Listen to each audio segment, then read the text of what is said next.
The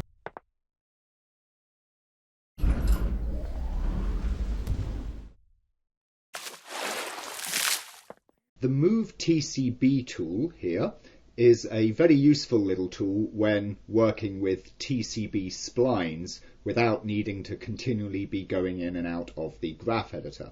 With the Move TCB tool selected, you'll notice that there's no actual manipulator in the viewport, but you can see down here in the little channel box in the corner that the values have changed to T, C and B there. First of all, notice that when you're not actually on a keyframe, the TCB values are greyed out, there's nothing there, and attempting to click or drag anything in the viewport, nothing happens. This is simply, of course, because there is no key present. However, when you are on a key, you can adjust the TCB values for that key directly here, rather than having to dip in and out of the graph editor like this. You also don't have to use the channel box there, you can do it directly in the viewport.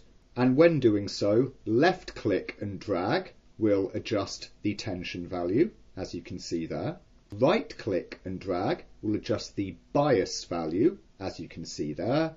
And control plus left click drag will adjust the continuity value, as you can see there. It is a nice, handy, quick tool. However, do notice a couple of caveats to it. Firstly, that it works on all channels. It's often not uncommon during animation, or at least, TCB graphing, that you want slightly different TCB values on different channels. The Move TCB tool will not give you that, and indeed, if you've gone and you've had, a channel-specific TCB value like this, and then you use the Move TCB tool on that keyframe, it will override it like that. The other thing to take note of is if you're not using a TCB spline on a specific keyframe, so let's say I set this key over here to linear like that, and we come across to frame 20, if I happen to click and drag the Move TCB tool whilst on that frame, it will convert that keyframe over to TCB spline, as you can of course see taking place here.